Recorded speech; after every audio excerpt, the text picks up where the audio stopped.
Mga kapatid sa buong mundo, kung sino man ang makarinig nito, mayroon pa mensahe ang Panginoon sa inyong lahat na hindi pa mananampalataya.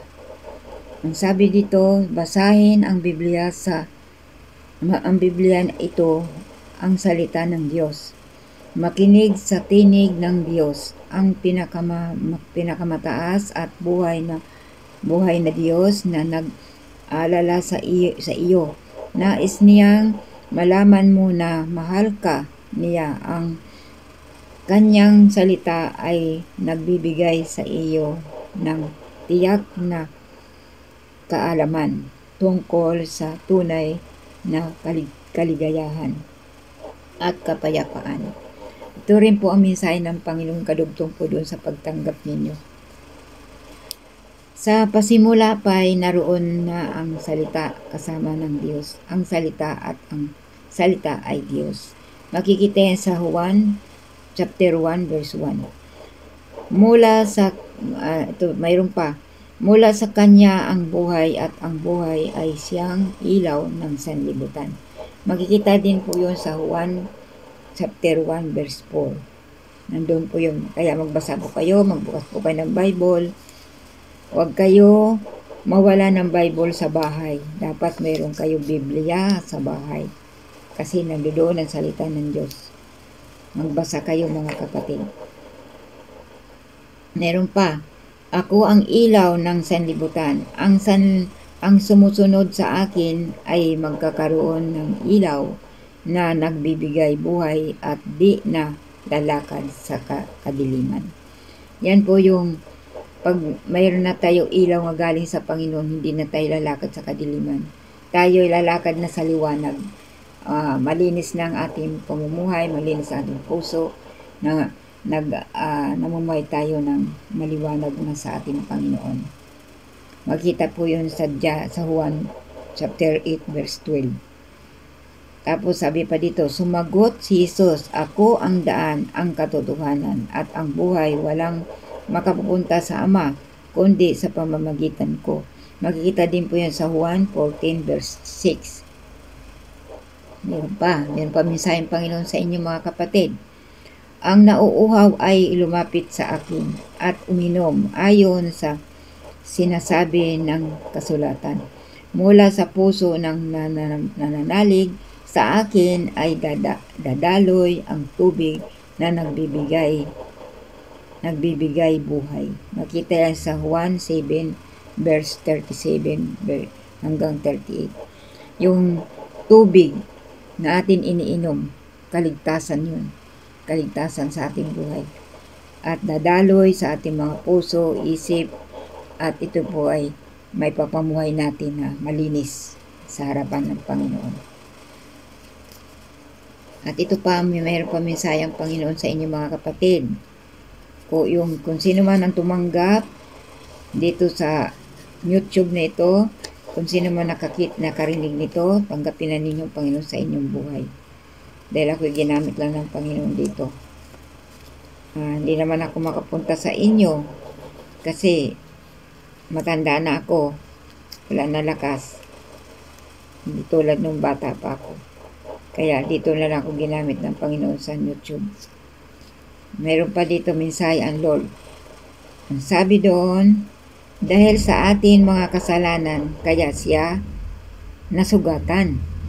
Siya ay binugbog dahil sa ating kasalanan ay kasamaan. Tayo ay gumaling dahil sa paghihirap na itinamo niya at sa mga hampas na kanyang tinanggap. Nandun po yun sa Isaiah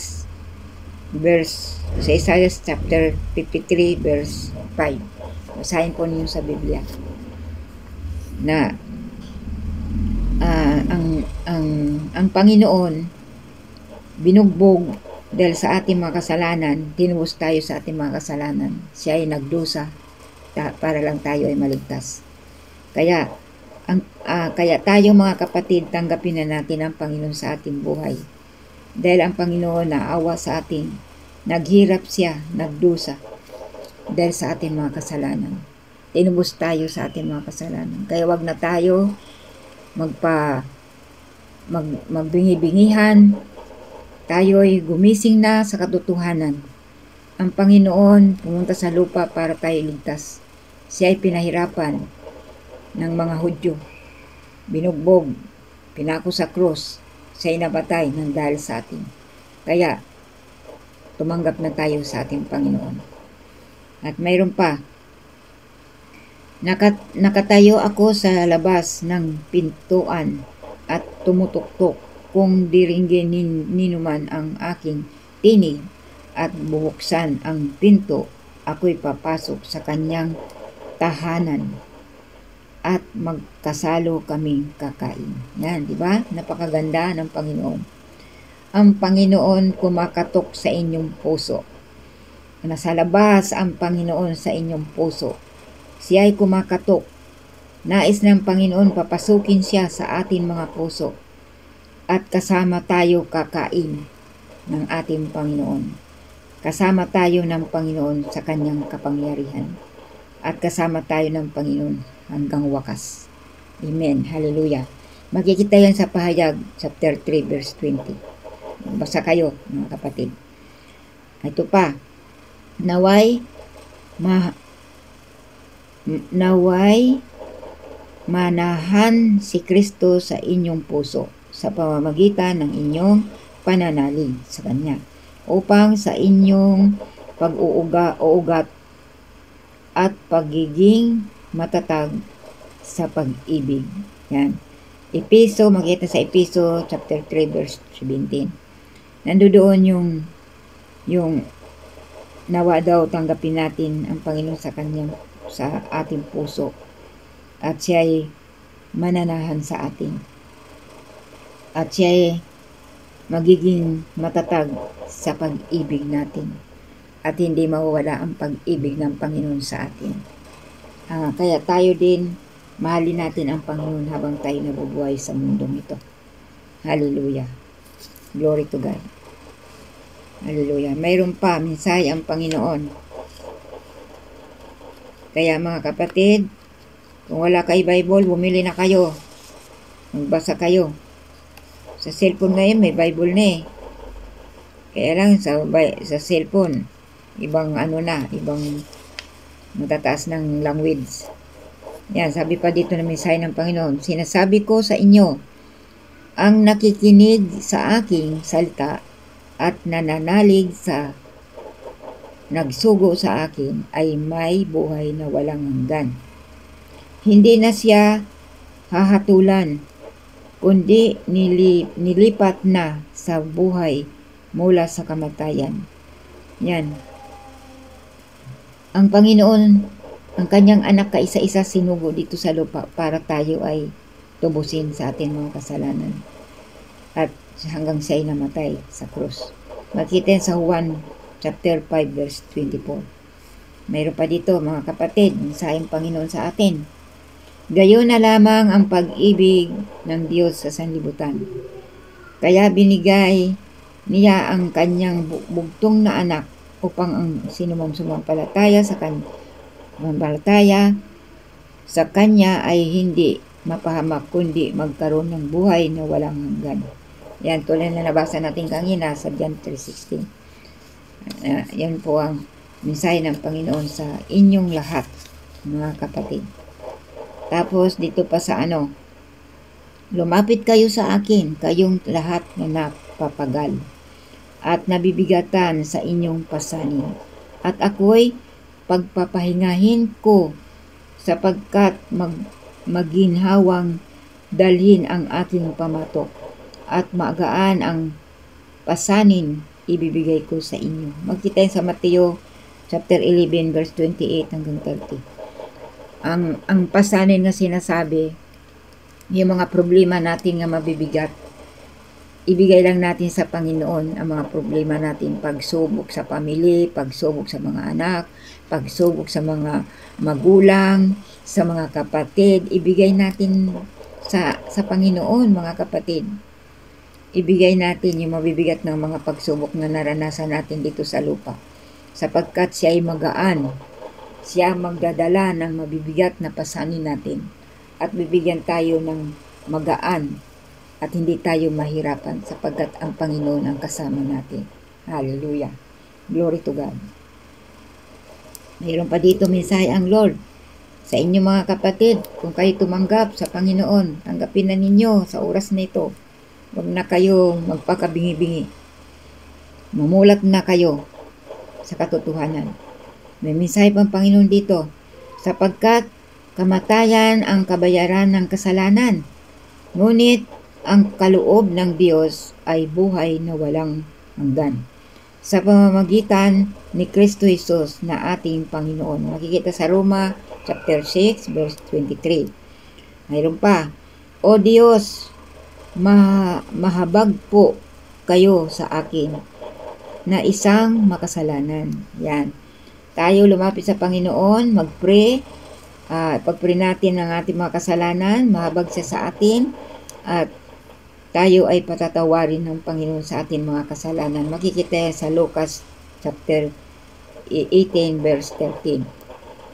Patatawarin tayo ng Panginoon sa ating mga kasalanan. Pagsisihan lang natin ating mga kasalanan, ang Panginoon ay nandyan nakahanda magpatawad sa ating mga kasalanan. Hallelujah.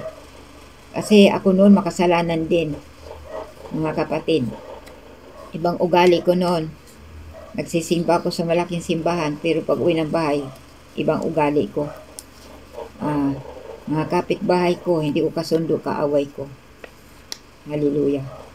Ngayon, nung tinanggap ko ng Panginoon sa buhay ko, nagulat sila. Ang sabi nila, ano daw ang nakain ko? Bakit daw nag-ibang ugali ko? May corona pa daw ako sa ulo. Purihin ang Panginoon. Ang sabi ko noon sa kanila, nagpuri ako sa Panginoon. Purihin ang Panginoon. God bless you sa inyong lahat na nagsasalita. Balang araw makakilala rin kayo sa Panginoon. Sabi ko sa kanila. Kaya nagulat sila. Iba na ako. Mayroon pa dito mensahe ang Panginoon, mga kapatid. Kaya nga hindi na hahatulan, maparusahan ang mga nakipag-isa kay Kristo Jesus. Roma chapter 8 verse 1. Makikita din po 'yon. Mayroon pa ang mga natala rito'y sinulat upang sumampalataya sa kayong si Jesus ang Mesiyas, ang anak ng Diyos, at sa gayoy magkakaroon kayo ng buhay sa pamamagitan niya. Makikita rin po yan sa Juan chapter 20 verse 31. Basa kayo mga kapatid sa Biblia para marami kayo matutunan. Mangungusap sa inyong Holy Spirit pag magbasa kayo ng Biblia. Kasi ako noon nagbabasa ng Biblia, ang Holy Spirit ay nangungusap sa akin, tumatama sa aking puso ang salita ng Diyos dahil matalim ang salita ng Diyos. Tumatago sa puso at isipan ng ating mga kaibot-buturan sa ating mga puso. Mayroon pa mensaheng Panginoon dito, mga kapatid. Nang dumating ang oras ng paging inutusan, nang dumating ang oras ng piging, inutusan niya ang kanyang mga alipin at ipinasasabi sa mga inanyayahan, halina, kayo, handa na ang lahat. Makita sa Lucas chapter 14 verse 17. Mayroon pa dito, mga Ginoo, ano po ang dapat kong gawin upang ako'y maligtas? Yan, marami nagtanong sa Panginoon. Hallelujah. Ang sabi ng Panginoon, sumampalataya ka sa Panginoon Jesus at maliligtas ka, ikaw at ang iyong sambahayan. Makikita sa Gawa chapter 16 verse 30 hanggang 31. Yan. Pag tayo sumampalataya sa ating Panginoon, maliligtas ang buo natin sambayan. Katulad ko noon, mga kapatid. Nung hindi pa ako Christian, ang dami kong revolto sa bahay. Nagpipray ako, hindi naman sinasagot. Nung tinanggap ko ang Panginoon sa buhay ko, nabautismuhan ako, ang sabi ng pastor, yung mga revolto ko, isurrender ko na daw yun. Ngayon, nung sinurinder ko ang mga revolto ko sa bahay, nagkaroon ako ng kapayapaan at naligtas ang mga anak ko. Nagkaroon kami ng pagmamahalan sa bawat isa, walang awayan na, nagbibigayan, mga blessing, binibigay ng Panginoon. At nagkaroon kami ang lahat kong mga kasama sa bahay na nabautismuhan na, manggap na sa Panginoon. Hallelujah. Mula nang sinurrender ko ang mga revolto ko sa bahay. Kasi, ang revolto, nandoon pala yung si Taning na nandoon na natili sa mga revolto. Kasi noon, marami kong revolto, may Santo Niño, kung ano mga revolto ko, iba-ibang klase. Tapos, yung Santo Niño, sumasayaw daw yun sa nakita ng anak ko. Nakita ng anak ko sumasayaw yung revolto. Nagpagaling naman yung anak ko. Pag mayroon doon may sakit, napipilay o may sakit, pinapuntahan siya at hinihilot niya yung mga may sakit, pinagpipilay niya. Gumagaling naman. Kasi ang si Satanas, nagpapagaling din yan. Pero, hapyaw. Ngayon, nung kilala na ako sa Panginoon, tinanggal ko talaga yung mga revolto. Kasi hindi naman sumasagot na sa Biblia din yun, magbasa kayo. Ang revolto hindi dapat sambahin ng tao, sapagkat yan ay gawa lang ng tao, hindi naman sumasagot. Hindi yan tunay na Diyos. Ang tunay na Diyos na sa itaas, na sa langit, na sa kanyang kaharian. Yan yung nabasa natin dito. Hallelujah. Maliligtas ka, ikaw at ang iyong sambahayan. Makikita yan sa Gawa 16 verse 30 verse 31. Yan, makikita yun doon yun. Magbasa kayo mga kapatid. Ito pa, siya ang tinutukoy ng mga propita ng kanilang ipahayag na bawal mananalig sa kanya ay tatanggap ng kapatawaran.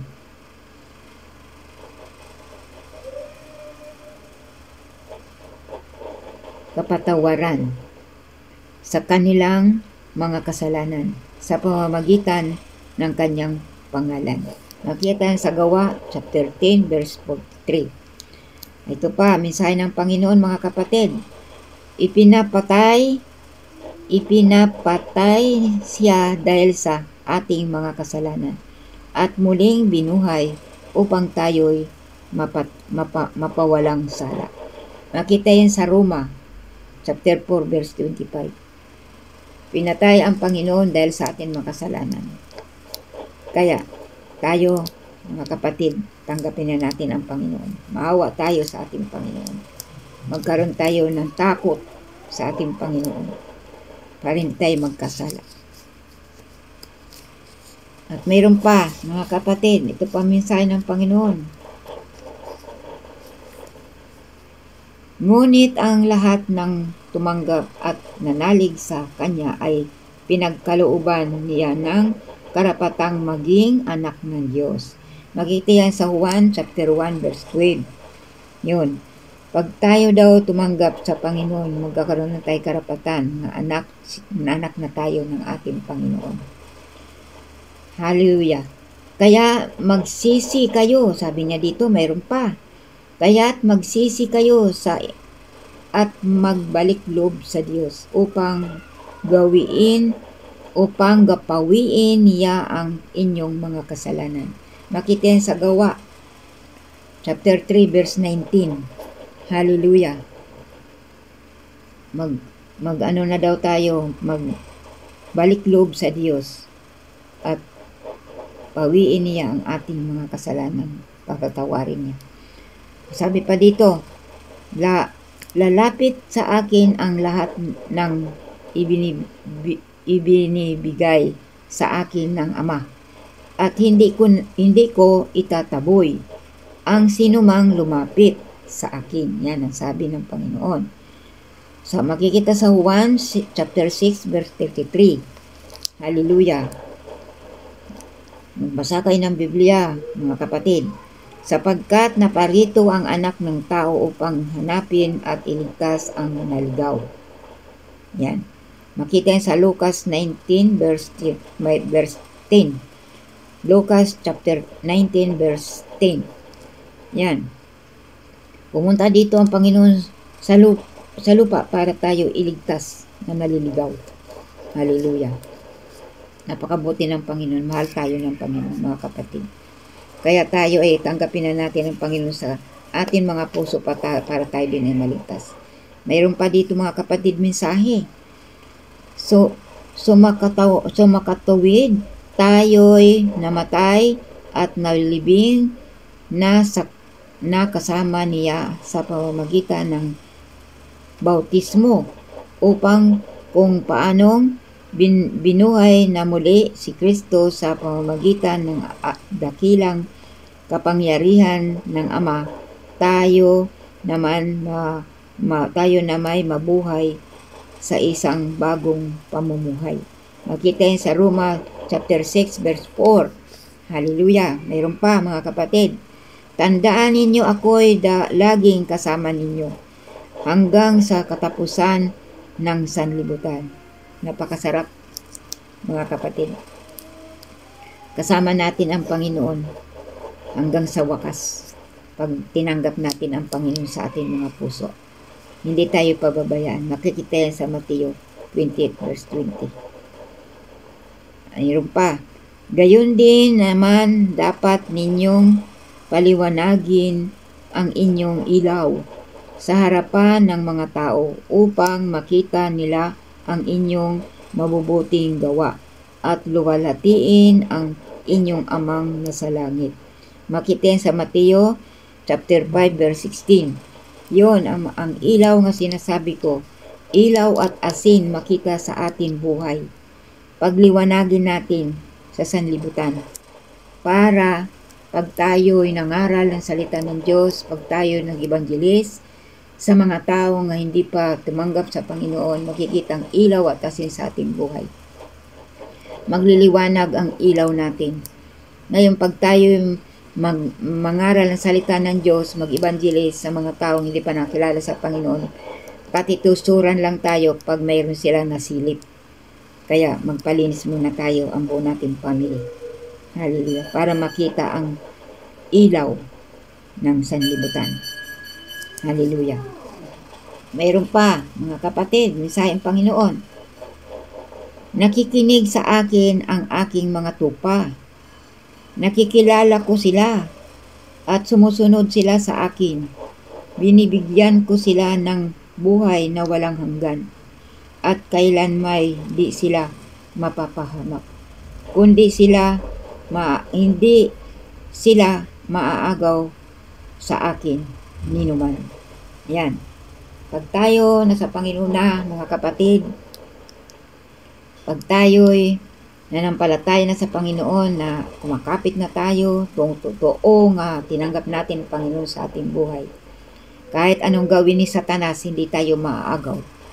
Sapagkat ang Panginoon ang mag-iingat sa atin. Ang Panginoon ang gagabay sa atin. Mga pagsubok sa buhay, problemang matitindi, mga kaguluhan sa pamilya, ang Panginoon ang sasagot, ang Panginoon ang lulutas. Ibigay lang natin sa Panginoon. Makikita yan sa Juan chapter 10 verse 23 hanggang 28. Nakikita po doon yun. Mayroon pa dito, mga kapatid, mensahe. Ang pagtitiis ng hirap. Ang pagtitiis ng hirap ay bahagi ng pagkahirang sa inyo ng Diyos, sapagkat nang si Kristo ay magtiis para sa inyo, binigyan niya kayo ng halimbawang dapat tularan. Yan, makita sa unang Pedro chapter 2 verse 21. Yung pagtitiis ng Panginoon sa atin, tularan natin siya. Maging matatag tayo sa lahat ng mga pagsubok, huwag tayo bibitaw, huwag tayo Huwag tayo manghina, humingi tayo ng kalakasan sa Panginoon. Hindi tayo pabayaan ng Panginoon. Mayroon pa, mga kapatid. Gawin mo ang buo mong makakaya sa pakikibaka, alang-alang sa pananampalataya. Yan. Ang mga problema natin sa buhay, huwag natin pasanin. Dahil ang Panginoon ang papasan. Manalig lang tayo sa Panginoon, manampalataya tayo sa Panginoon, ibigay natin sa Kanya mga pasanin na mabigat. Hindi tayo mabibigatan, gagaan ang ating pakiramdam. Kasi ang Panginoon nandyan sa katabi natin. Makikita yan sa unang Timoteo, chapter 6, verse 12. Basahin ninyo doon sa Biblia. Mayroon pa, mga kapatid, mensahe ang Panginoon. Hallelujah. Dahil sa kagandahan loob ng Diyos ay naligtas kayo sa pamamagitan ng inyong pananalig kay Kristo. At ang kaligtasan ito'y kaloob ng Diyos, hindi mula sa inyo. Yan. Ang kaligtasan mula sa ating Panginoon, hindi nanggaling sa atin dahil tayo ay makasalanan. Tinubos tayo ng ating Panginoon sa ating makasalanan, kaya nagkaroon tayo ng buhay na walang hanggan. Makita yun sa Episo chapter 2 verse 8 hanggang 9. Mayroon pa, mensahe ang Panginoon, mga kapatid. Salamat sa Diyos dahil sa kaloob niyang walang kapantay. Makikita yun sa unang Korinto chapter 9 verse 15. Pasalamat tayo sa Panginoon dahil binigyan tayo ng kaloob na kapangyarihan na nanggaling sa Kanya at tayo ay nagkaroon ng buhay na walang hanggan at tayo ay naligtas dahil sa ating Panginoon. Mayroon pa dito, ngunit kung namumuhay tayo sa liwanag, kung paanong siya'y nasa liwanag, tayo'y nagkakaisa at nililinis ng dugo ni Jesus na Kanyang anak sa lahat ng ating kasalanan. Tayo lininis na ng Panginoon sa Kanyang dugo. Nabuhos ang Kanyang dugo doon sa cross. Lininis tayo sa ating mga kasalanan kaya tayo bagong buhay na. Makita yan sa unang Juan chapter 1 verse 7. Hallelujah. Purihin ang Panginoon. Hallelujah. Mayroon pa mensahe pa, mga kapatid. Sa simula pa'y inilibing ko na sila at patuloy kong ipinagmamalasakit. Makikita yan sa Jeremias chapter 31 verse 3. Hallelujah. Noon pala, nung tayo'y tumanggap sa ating Panginoon, inilibing na ng Panginoon ang ating mga kasalanan. Ba tayo binago na. Sabi, mayroon pa dito, ako'y sa inyo.